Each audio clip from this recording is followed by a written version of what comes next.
오늘 제목이 누가 예수의 형제자매 모친인가 그런 제목입니다. 예수님께서 그렇게 사람들에게 말씀을 하셨어요. 누가 내 모친이며 누가 내 형제인가 이렇게 그 사람들에게 또 제자들에게 질문을 하셔요. 누가 예수님의 형제고 모친일까요? 그 질문을 마음에 담아둬 보시는 거예요. 나한테 질문했다고 물어보세요. 누가 예수님의 형제고 자매고 모친이 되는가? 그 부분을 예수님께서 오늘 우리에게 가르쳐 주십니다.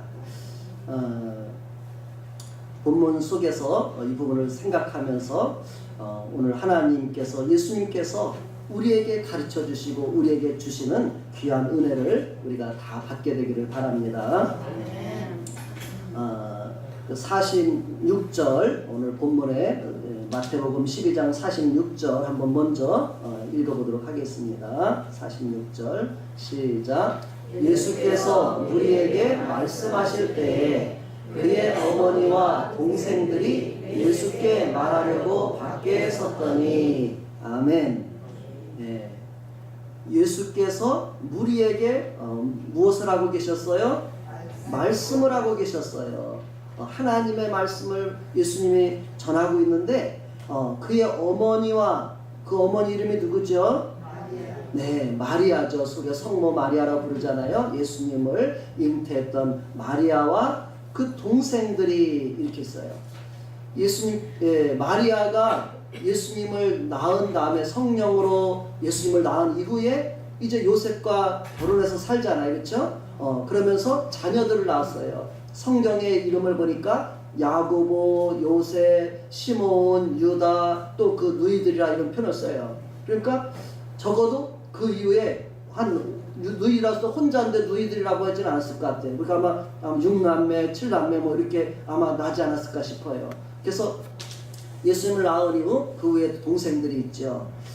예수님의 어머니와 동생들이 예수님 앞에 말을 하려고 밖에 와서 서 있었대요. 예수님 말씀하고 계시니까 예수님에게 기다리는 거죠. 말씀 끝나면 예수님한테 말씀을 하려고 기다리고 있었어요.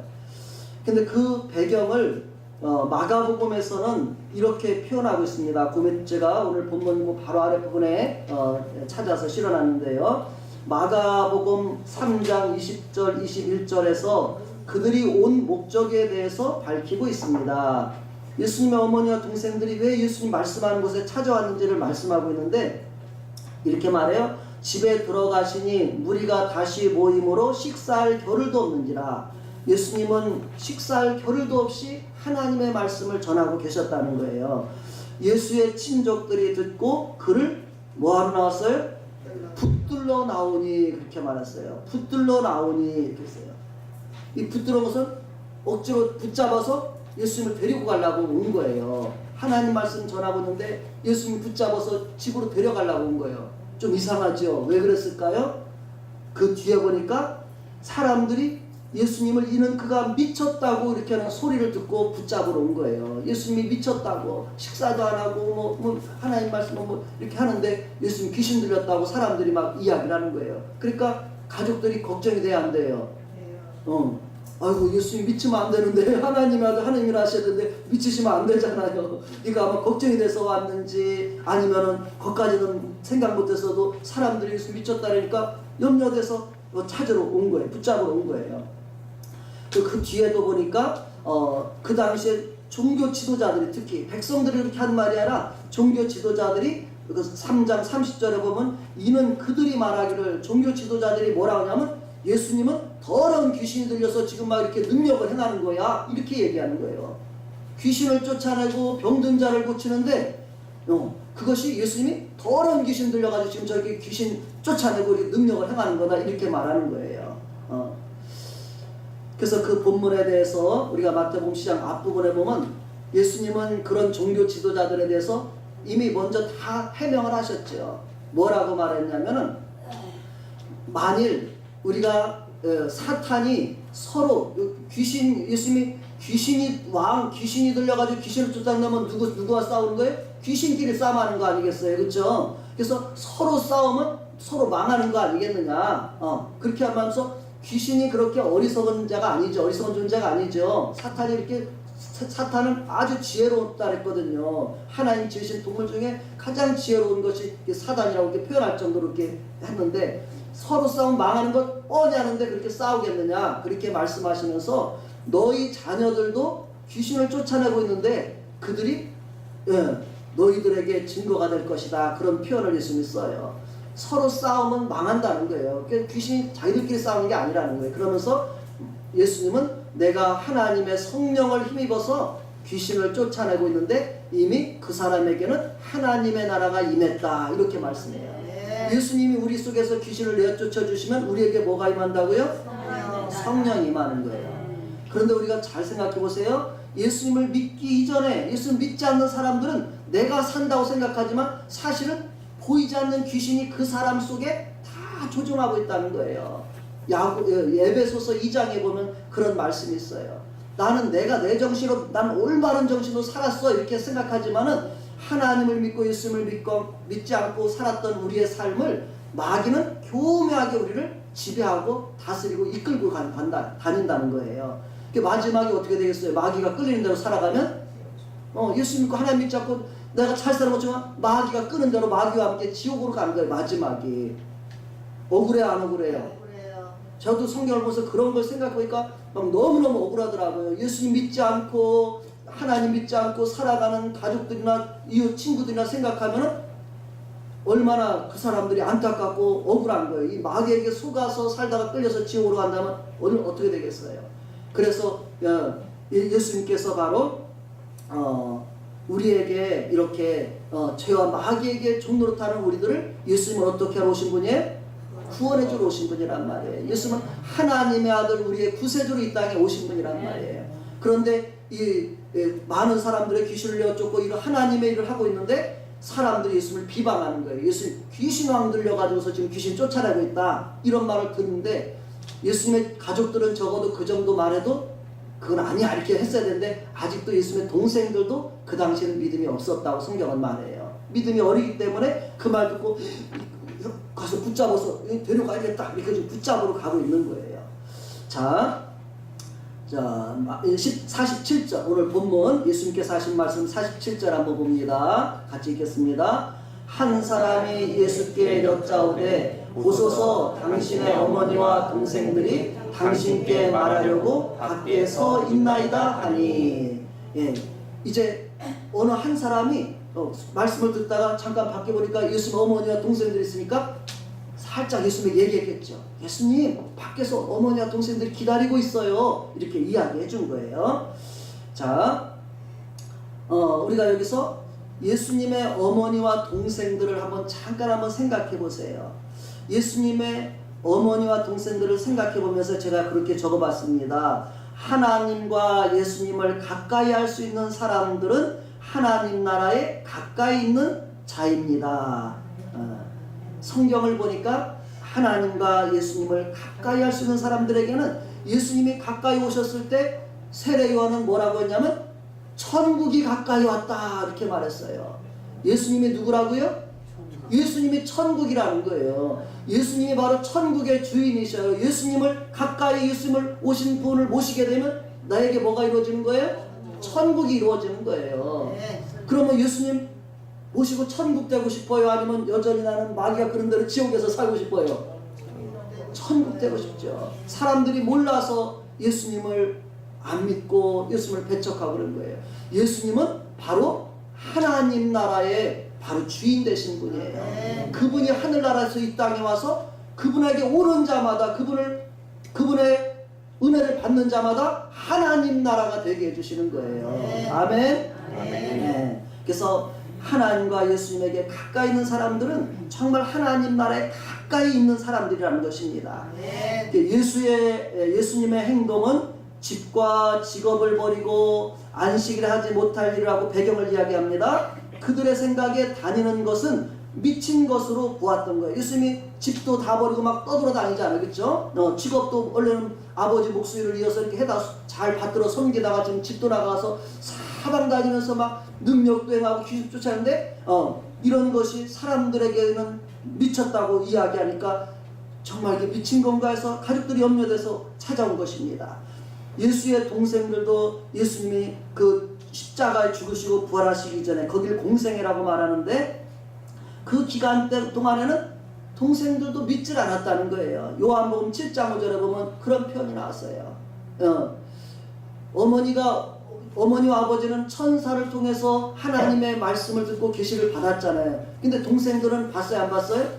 못 봤단 말이에요. 어머니 아버지가 얘기해 주는데 믿어야 돼, 안 믿어야 돼요? 믿어야 돼, 안 믿어야 돼요?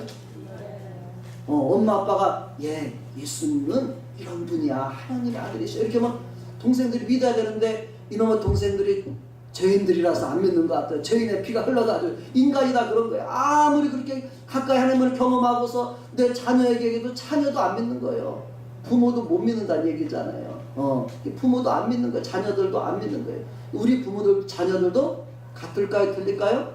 우리 자녀들도 똑같은 거예요. 아무리 자녀라 할지라도 엄마 아빠가 하나님의 은혜를 받고 와서 얘기해주면 자녀가 아멘 저도 믿을게요 이렇게 하는 자녀가 거의 없는 거예요. 하나님 앞에 기도해서 하나님 내 자녀도 하나님 믿게 해주세요. 내 속에 그 자녀 믿지 못하게 악한 영아 내가 예수 이름으로 명하는 떠나가라 막 기도하고 앞에 기도하고 정성을 들여야 그 자녀들도 믿음 갖는 거지. 너 내가 믿는데 왜 안 믿어? 이렇게 한다고 해서 믿어지는 게 아니에요. 믿어줘야 믿지 안 믿어지는 건 억지로 믿을 수는 없잖아요. 그렇죠? 예전에 좀 우리나라 전도 초기에는 안 믿어지도록 무조건 믿어 억지로 믿어 이렇게 해서 믿었어요. 근데 요즘 애들은 막 우리 부모보다 더 많이 지식이 더 많아 정보가 더 많아 더 똑똑해요. 근데 이 아이들이 그렇게 믿어지지가 않는 거죠. 그래서 이 믿음을 갖게 되고 믿어지는 것은 뭐냐면 어떤 역사예요?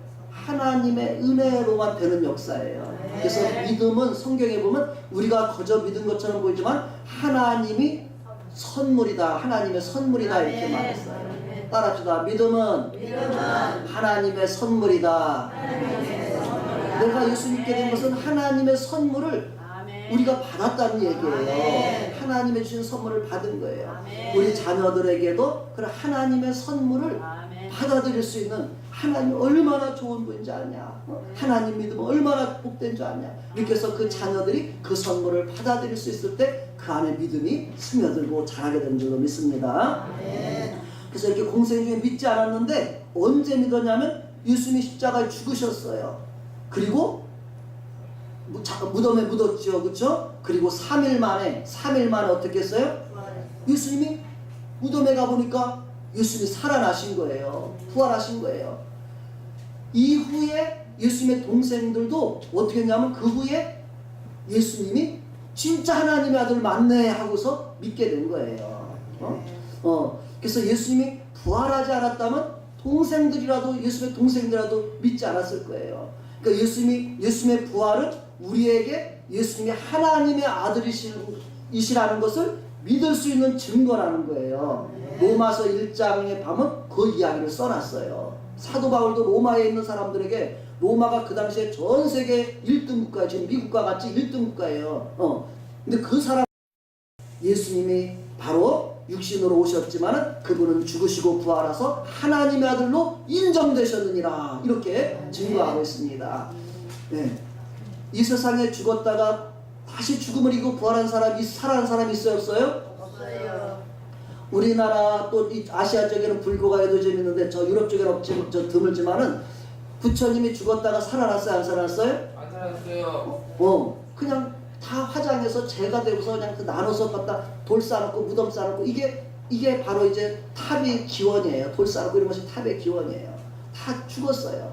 또 저쪽 유럽 쪽에 가면은, 아랍 쪽에 가면, 중동 쪽에 가면 이슬람교가 강하잖아요. 마호멧이라는 사람이 또 훌륭한 사람이라서 그 사람을 하나님처럼 그 사람들은 이슬람 사람들은 믿는단 말이에요.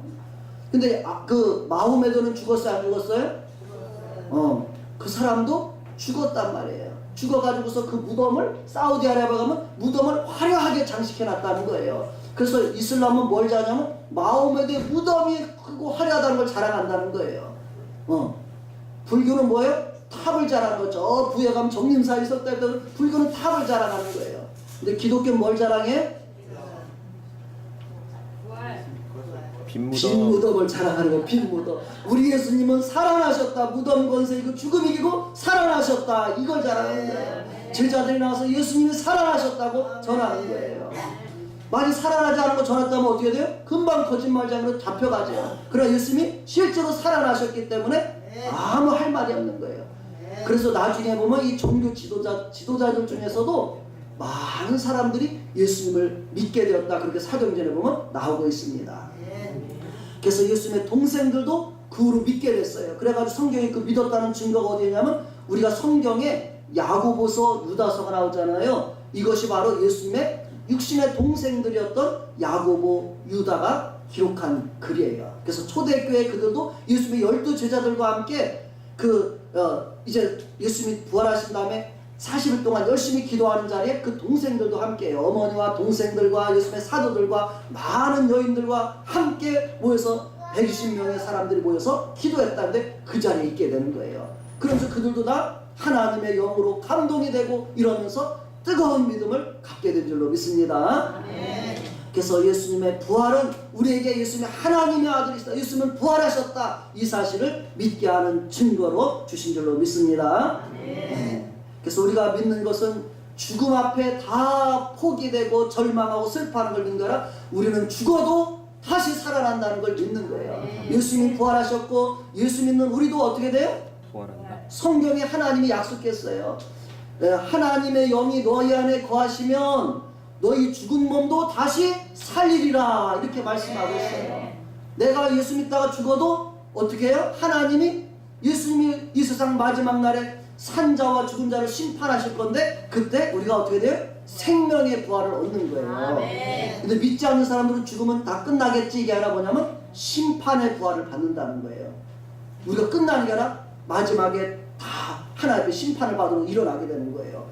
한 사람은 생명의 벌을 봐서 영원한 천국에 가고 한 사람은 심판을 봐서 영원한 지옥으로 떨어지게 된다는 거예요.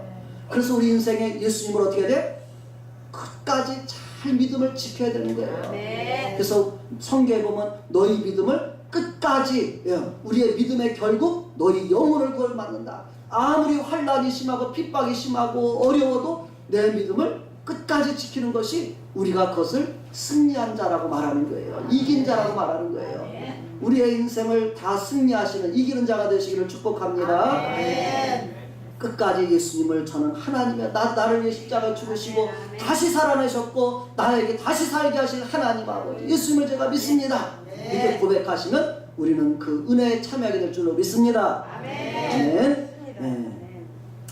자, 하나님은 우리에게 은혜와 복을 주시기 위해 우리를 선택하시고 부르십니다. 아멘. 아까 예수님의 어머니와 그 동생들 가까이 있었죠.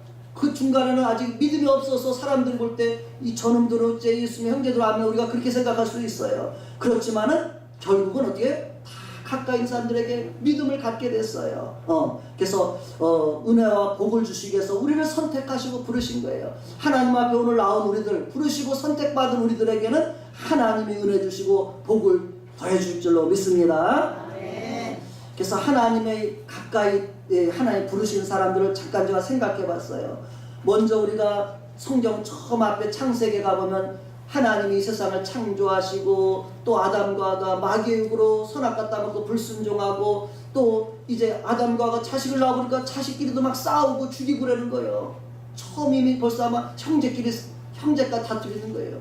뉴스에 잘 나오죠. 형제 싸움 잘 나오잖아요. 막 싸우고 막 죽이고, 이미 죄를 지니까 인간이 죄가 그렇게 미워하고 죽이게 만드는 거예요. 그게 누가 한 거예요? 우리는 보이지 않았지만 그 형제끼리 한 것처럼 마귀가 그 속에서 우리를 그렇게 싸움시키고 죽이게 만들고 그렇게 하는 거예요.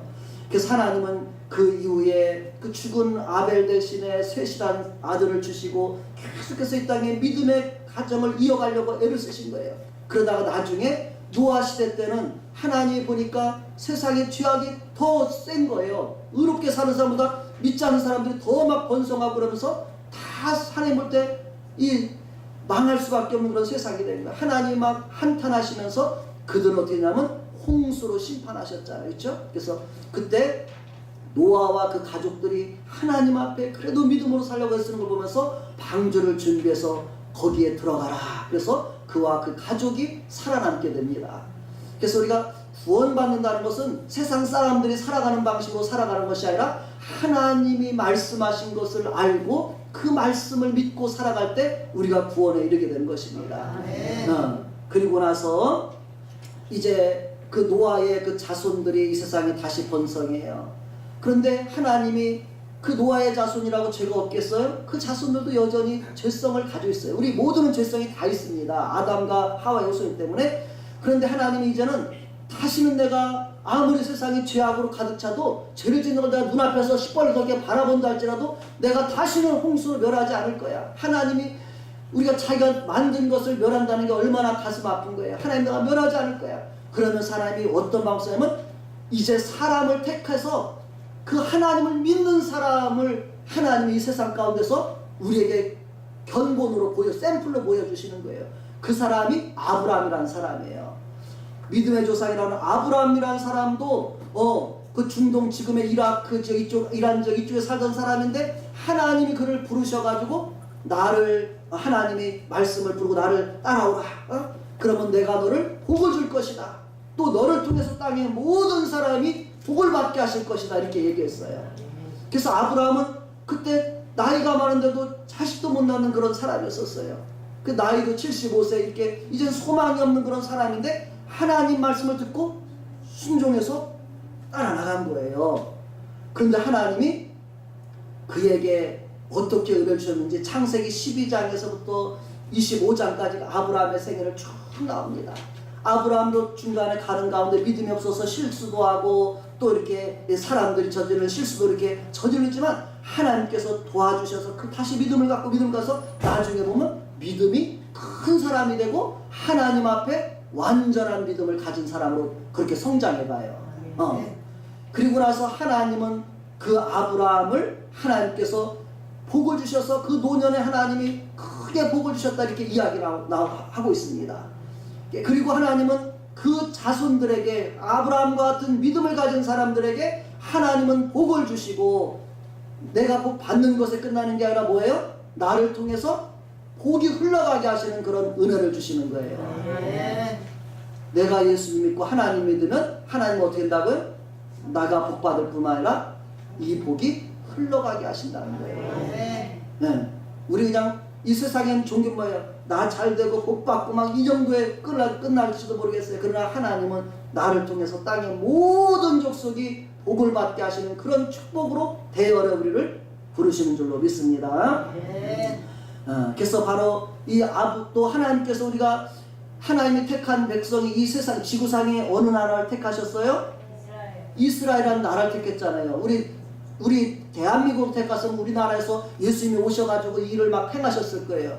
근데 이스라엘이라는 나라는 지구상에서 어떻게 보면 하나님의 말씀에 보면 가장 작은 나라라고 이렇게 표현을 해요. 우리나라의 이스라엘이 10분의 1이래요. 커요 안 커요? 우리나라도 커요 안 커요? 우리나라도 보면 그냥 토깽이요. 지도상에 이렇게 뭐 전세계 지도 보면 토깽이 그냥 이렇게 있어서 우리는 뭐 호랑이라고도 하지만 사실은 토끼요 토끼. 그래서 조그마한 토끼가 보면 꼬리 이렇게 저 포항 입고 있어요. 그런 작은 나라 우리나라. 그런데 우리나라보다 더 작은 나라가 이스라엘 땅이란 그 나라라는 거예요. 그래서 하나님의 말씀에 보면 내가 이스라엘 택한 것은 너희가 강하기 때문에 세상에서 가장 작기 때문에 택했다 이렇게 말하는 거예요. 그런데 하나님이 이스라엘을 어떻게 했냐면 주변에 강대국이 막 있는데도 이스라엘을 이기지 못하게 하셔요. 하나님을 믿고 있을 때는 아무리 주변 나라가 막 100만 대군이 막 몰고 와도 그냥 하나님 기도만 해도 그들이 다 죽어버려요. 이기지를 못해요. 그 이스라엘이 지금도 여전히 존재해. 지구상에 있다가 없어진 나라들이 엄청 많아요. 이 세상에서. 그런데 이스라엘 나라는 여전히 지금도 생존하고 지금도 주변 사람들이 건드리지를 못해요. 이상한 나라예요. 이상한 나라. 건드렸다가는 자기들이 망해버려요. 몇 번 이스라엘 그 주변 나라 서로 갔다가 오히려 땅을 자기들이 빼앗겨버리고 말아요. 지고 말아요. 그래서 하나님의 놀라운 일을 보여주는 나라가 하나님이 함께 하시는 게 이스라엘이라는 나라예요. 그래서 하나님이 이스라엘을 택하셔서 베푸신 놀라운 일들이 얼마나 많아요. 이런 부분을 볼 때 하나님이 택함 받은 것은 하나님이 부르신 것은 하나님의 큰 은혜요 축복인 것을 우리가 믿어야 될 줄로 믿습니다. 그리고 또 예수님의 우리가 가까이는 예수님의 어머니 마리아, 또 예수님의 동생들 부러워요, 안 부러워요? 안 부러우셔요? 부러워요. 부럽잖아. 예수님의 어머니가 되었다는 거, 또 예수님의 가족이 되었다는 거 얼마나 부러워요. 그런데 바로 이와 같이 우리가 그렇게 이렇게 하나님의 택함 받은 사람들에게는 하나님의 은혜에 가까이 있다는 사실을 우리가 알아야 돼요. 오늘 부름 받은 우리는 이 세상 많은 사람 중 우리를 하나님 부르신 거예요.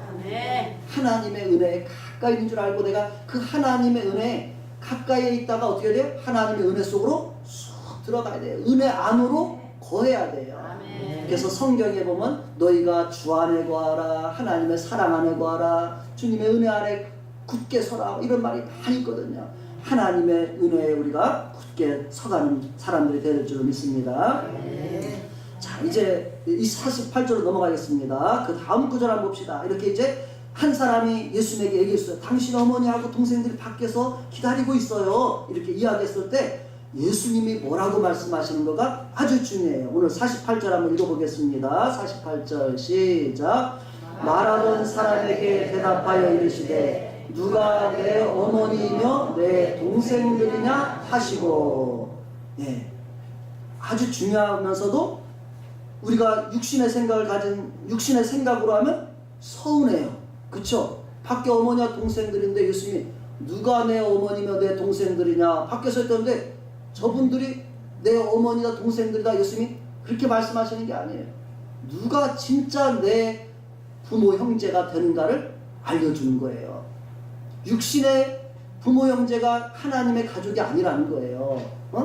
누가 진짜 예수님의 하나님의 가족이 될 수 있는가를 우리에게 알려주는 거예요. 이거는 그러니까 교회를 다니는 사람들에게, 기독교 신앙을 다니는 사람에게 잘 배워야 되고 아주 중요한 거예요. 자, 제가 그 밑에 설명을 해봤습니다. 혈육과 이 세상의 논리로 생각하고 말하는 우리의 가족에 대한 개념은 제한적이고 배타적이고 매우 좁습니다. 이렇게 했어요. 우리는 바로 그냥 혈육적인 요런 것만 가족이라 생각해요. 제 누나들이 있고 제 동생이 있으면 어머니가 있으면 여기만 가족이라 생각하죠. 우리 장진선 집사님은 제 가족 아닐까요? 우리 조길선 집사님은 제 가족 아닐까요? 우리 조국조 집사님, 또 우리 옆에 계시는 우리 친구 어머니는 가족 아닐까요? 우리는 그 남이지 무슨 가족이야 이렇게 생각하지만 우리 가족은 그냥 혈육에만 같이 집에 사는 사람을 갖다 사람들만 가족으로 생각해요. 그렇죠? 근데 예수님은 그게 아니라는 거예요. 뭐라고 말하는지 그 뒤에 제가 설명을 봤어요. 그러나 예수님의 하나님과 예수님에게 가족은 이 세계와 하늘과 땅과 우주를 포함하는 창조세계 모두를 포함하고 있습니다. 이렇게 했어요.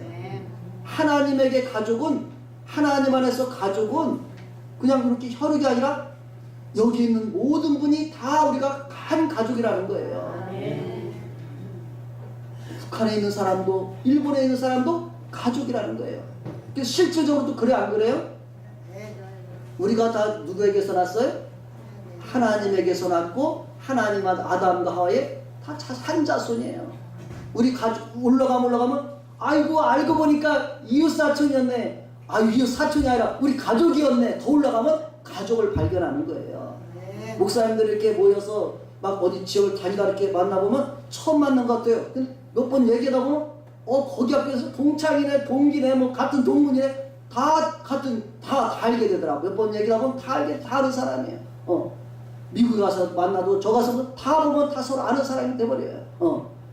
이번에 일본에 제가 초에 갔었잖아요. 전 사람하고. 거기에 갔더니 그들이 우리 일본 사람은 좀 정서적으로 좀 그렇잖아요. 약간 좀 거리가 있어요. 그런데 일본의 그 목사님이 말씀을 하시는 것을 다 봤을 때 뭐라고 했냐면 그분도 일본에서 남쪽에 떨어진 그 섬에 오키나와라는 그 섬에서 살고 있을 때 일본에게 자기들은 본토 땅에 버림받은 땅이다 이렇게 생각했대요. 그래서 일본 본토에 대해서 미운 마음이 많이 가지고 있어요. 어렸을 때 그렇게 해서 자랐다는 거예요. 고등학교 때까지. 그리고 이제 일본이 막 전쟁 일으키고 이렇게 했을 때 막 미국이 막 들어오고 이렇게 했을 때 많은 사람이 거기 사람이 죽었다는 거예요. 그런데 알고 보니까 일본 사람들 앞에 누가 갔었냐면 한국 사람하고 조선 사람들, 한국 사람, 북한 사람들이 앞서서 내보내고 일본 사람들이 같이 싸워서 먼저 더 많이 죽었다는 거예요.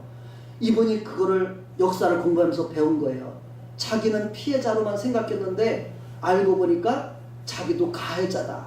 이 대한민국 사람들한테 죄송합니다. 그렇게 그 목사님이 앞에서 그렇게 하는 거예요. 눈물로 그렇게 고백하시더라고요. 저도 가해자입니다. 그렇게 이렇게 하면서 그러면서 이제 더 중요한 건 뭐냐면 하나님 안에서 예수님 안에서 우리는 뭐예요? 형제자매고 가족이라는 거예요. 그래서 그분이 마지막 공항까지 나와가지고 어떻게 되면 한 사람 한 사람을 다 끌어안고 막 울면서 이렇게 배웅을 하셔요. 그렇게 그런 모습 속에서 바라본 게 뭐냐면 우리는 가족이구나. 예수님 밖에 있으면 저 일본 놈, 일본 년 이렇게 할 수 있을지 모르겠어요. 그런데 예수님을 안에서 같이 예배해 보니까 너무너무 가까운 형제예요. 제 앞에 있는 일본의 나이가 좀 연세가 드신 분이 목사님이 앉아 계시더라고요. 그분 일본 사람들이 좀 차가운 면이 있더라고요. 뽀샤하면서 이렇게 있더라고요. 근데 그분이 이야기할 때 제가 그분의 어깨에 손을 딱 이렇게 잡았어요. 이렇게 잡아드렸어요. 그랬더니 끝나고 나더니 인사를 하면서 그를 만났을 때마다 자꾸 인사를 하고 이렇게 하면서 금방 주님 안에서 가까운 혈육이 돼버리는 거예요. 그렇게 하면서 만나지더라고요. 그래서 우리가 예수님 안에 있으면 정말 하나님 우리가 한 가족이구나 이거를 확 느끼게 되는 거예요. 그래서 우리는 예수님을 통해서 우리의 가족이 우리는 마귀는 우리가 죄를 졌잖아요. 마귀가 우리가 선악과 뭐 죄질 때 어떻게 되면 하나님과 우리를 분리시켰고 사람과 사이를 분리시켰대요. 가장 가까운 뭐냐면 부부 사이도 갈라놔요. 마귀라는 놈이 죄를 지면 이 죄는 부부 사이도 멀어지는 거예요. 남편이 죄 지면 가까워지든가요 멀어지든가요? 아내가 부정하면 어떻게 멀어지는 거예요. 죄는 우리를 갈라놓는 거예요. 그 죄를 짓게 하는 게 뭐예요? 배후의 마귀라는 놈이라는 거예요. 그래서 우리는 뭐와 싸워야 돼요? 죄와 이 마귀와 싸워야 되는 거예요. 이 왼수 남편이 아니라 그렇게 만들었던 마귀와 싸우는 거예요. 마귀와 싸우는 거예요. 그거를 알았을 때 진짜 승리자가 되는 가정을 천국으로 만들고 승리하는 인생을 사는 거예요. 하나님 앞에서. 그 비밀을 알아야 돼요. 저도 가족이 마냥 좋지는 않아요. 때로는 저도 서운할 때가 있더라고요. 이게 어떤 이야기를 저도 서운할 때가 있어요. 그런데 그 서운한 마음이 들을 때는 조금 이렇게 떨어져 생각해보면 하나님 앞에서 더 기도하게 하고 하나님 앞에 내 마음을 더 넓게 만들어가는 그런 과정이 돼버려요. 마귀라는 놈은 사실은 우리 인생을 파멸시키려고 우리를 죄짓게 하고 파멸시키려고 해요. 그런데 하나님은 예수님을 통해서 우리를 그 마귀의 모든 계략을 다 무너뜨리고 우리를 예수님을 통해서 승리하게 만드시는 분이에요. 이것이 하나님의 역사요 성경의 역사인 거예요. 그래서 우리가 예수님을 가까이 하나님을 가까이 하면 우리 인생이 승리하는 삶이 되는 줄로 믿습니다. 그래서 예수님은 밖에 있는 어머니 동생들만 예수님의 어머니 가족을 잡더니 누가 가족이라고 말하는지 그 뒤에 나와요. 자 49절입니다. 누가 내 어머니며 동생들이냐 말씀하시고 누가 진짜 예수님의 가족인가를 말해주는 거예요. 자 49절 한번 봅시다. 시작. 손을 내밀어 제자들을 가리켜 이르시되 나의 어머니와 나의 동생들을 보라. 밖에 있는 어머니 동생들이라 하나님 말씀 듣고 있는 거기 있는 사람들 누가복음에 보면 뭐라고 써있냐면 그거 같은 본문인데요. 그 밑에 있구나. 둘러앉은 자들을 보시며 마가복음 3장 3절 둘러앉은 지금 말씀 듣고 있는 사람들을 보시며 내 어머니와 동생들을 보라 이렇게 했어요. 지금 예수님은 우리가 하나님 말씀을 듣는 우리들에게 누구라고 말해요? 내 어머니와 동생들이라고 말씀하시는 거예요. 아멘. 33살 넘으신 분은 예수님 어머니 손 들어보세요. 33살 위에는 예수님 동생들이에요. 알았어요? 우리가 영원히 예수님의 그런 마음으로 우리가 예수님의 형제자매 가족으로 하나님은 우리를 부르신 것입니다. 예수님은 누가 내 어머니며 내 동생들이냐고 우리에게 질문하십니다. 그리고 예수님과 함께하고 있는 제자들을 가리키며 말씀하십니다. 이 사람들이 나의 어머니며 나의 동생들이다. 예수님의 말씀은 하나님의 말씀은 왜곡되고 변질된 죄로 인해서 잘못됐잖아요. 우리의 생각과 가치관을 올바로 변화시켜 주십니다. 그래서 우리가 하나님 말씀을 듣지 않으면 내가 제대로 생각하는 인간인 줄 알았는데 아주 편협하고 왜곡된 그런 생각을 가지고 사는 인간이 되어버리는 거예요. 우리가 예수님 없으면 얼마나 좁아요. 옆에 이웃 관심도 없어요. 옆에 사람이 죽어나가도 죽었어? 그냥 끝인 거예요. 그 사람의 마음하고 나하고는 별개예요. 차가워요. 아주 냉랭해요. 그러나 예수님을 우리에게 잘못된 가치관 때문에 같이 울어주고 같이 즐거워하고 성경에는 우리에게 그렇게 하라고 말씀했는데 한 가족인데도 마귀는 이렇게 우리를 다 뿔뿔이 흩어놓은 거예요. 그러나 예수님을 통해서 우리는 이제는 다 회복돼야 될 우리가 가족들인 줄을 아시기 바랍니다. 하나님 앞에서 함께 회복해야 할 가족이에요. 2, 3일 전에 바로 여기 바로 옆집에 아저씨가 85세더라고요. 작년까지도 자전거에다가 부인 태우고서 다니시는 분이 건강하셔요. 그런데 간경화가 좀 있었고 또 십이지장에 암이 발견됐었대요. 근데 올해 안 보여요. 얼마 정도 안 보여서 아저씨 어디 있을까? 입원한 지 한 달 됐다는 거예요. 근데 엊그저께 이제 보니까 돌아가셨다는 거예요. 돌아 다녔다는 거예요. 근데 이제 보니까 아들 하나, 딸 4살 뒀는데 이 두 분들은 교회를 안 다니셔. 몇 번 애들 안 다니셔. 근데 아들, 딸을 만나보니까 장신하니까 아들, 딸들이 다 예수님을 잘 믿어. 그래서 그 병원에 있는 동안에 아들, 딸들과 또 옆에서 권면하고 이렇게 하면서 그 아버지가 예수님을 믿으셨고 편안하게 돌아가셨다 이렇게 얘기해서 제가 고마웠어요. 한편으로는 빨리 가보라 했는데 너무 한 달만 돌아가지 못하는데 죄송한데 가면서 하나님 기도하고 갔는데 하나님이 그것을 믿음을 갖고 돌아왔다고 고맙다고 한번도 고맙다고 막 이렇게 인사하고 그러면서 또 아들, 딸들이 장례 지나고 와서는 수박을 그 운동을 또 사가지고 왔다고 이렇게 오셨더라고요. 그래서 이런 것을 보면서 하나님이 교회 가까이 있어서 복 받으신 거예요.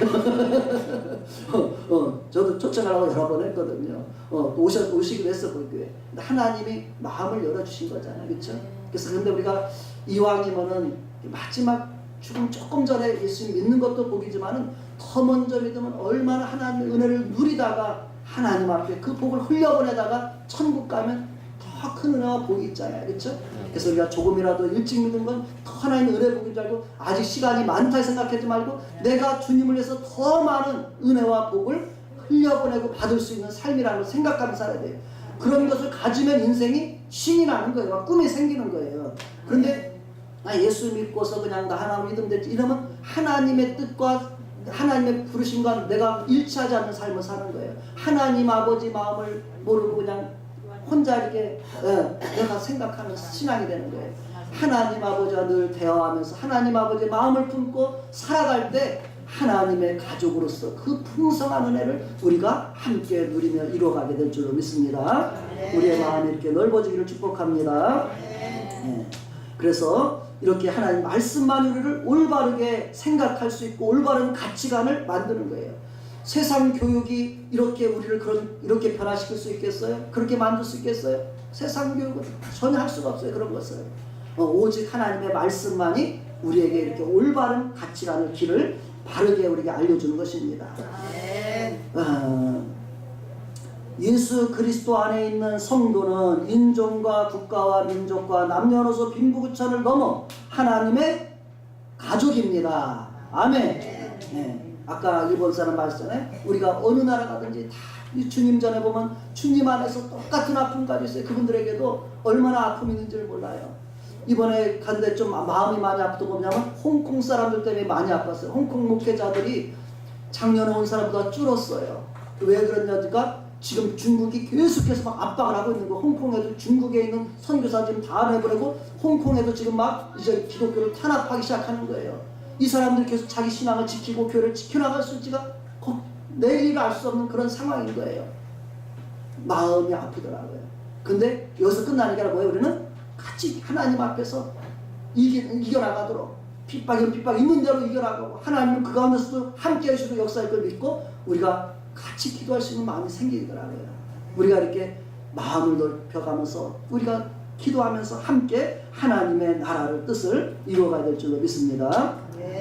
그래서 예수 그리스도의 복음을 전해주기 위해 우리나라와 세계 각 나라에 가서 수고하는 또 선교사님들 한번 생각해 보시기 바랍니다. 우리나라 오신 선교사님들이 20대 대부분 22살, 23살 이런 총각 처녀로 와가지고서 이곳에 와서 하나님의 말씀을 정말 낯선 환경에 와서 그 선진국에 있는 사람들이 낯선 환경에서 와가지고 전해준 거예요. 그것을 받고서 이 한국교회가 세워진 거예요. 우리가 생각할 때 그들에게 하나님의 사랑이 아니었다면 그들이 여기 올 이유가 뭐겠어요? 그리고 이곳에 와서 그 어떤 사람은 불과 몇 개월을 살다가 풍토병으로 죽은 사람도 있고 오래 못 살고 죽고 대부분 일찍 많이 또 순교당하기도 하고 이렇게 하면서 목숨을 걸고 이곳에 와서 뭘 전한 거예요? 하나님의 말씀을, 하나님의 사랑을 전해준 거예요. 우리에게는 그 사랑을 받은 사람이라고 생각하고 내가 이 사랑 가운데서 하나님 앞에 이 세상에서 예수 믿어서 이제 지옥 가지 않고 천국 백성 되고 또 나 하나님 주시는 은혜와 복 받다가 하나님의 많은 복을 흘려보내다가 우리가 함께 하나님 나라에 하나님을 완성하고 우리 주님 오심을 준비하며 이렇게 살아가는 우리가 되어야 될 줄로 믿습니다. 우리가 곧 다시 이제는 선교사들이 되는 거예요. 내 가정의 이웃의 세상에 나가 복음을 전하는 우리가 동일한 선교사들이 되어야 될 줄로 믿습니다. 그런 선교 개념이 있어요. 예수님께서 제자들도 불렀을 때 처음에는 수고하고 무거운 짐진 자들아 다 내게 오라. 내가 너 쉬겠다. 무거운 짐 다 맡아주마. 그리고 마지막에 그들이 이제 주님 안에서 막 신이 났어요. 그때 마지막은 뭐예요? 그러므로 너희도 가서 모든 족속으로 제자를 삼으라. 이렇게 말씀하고 계십니다. 우리도 다 그 말씀에 우리가 그것을 받아야 될 줄로 믿습니다. 자, 50절 말씀 보겠습니다. 50절 끝절입니다. 50절 끝절 시작. 누구든지 하늘에 계신 내 아버지의 뜻대로 하는 자가 내 형제요 자매요 어머니이라 하시더라. 아멘.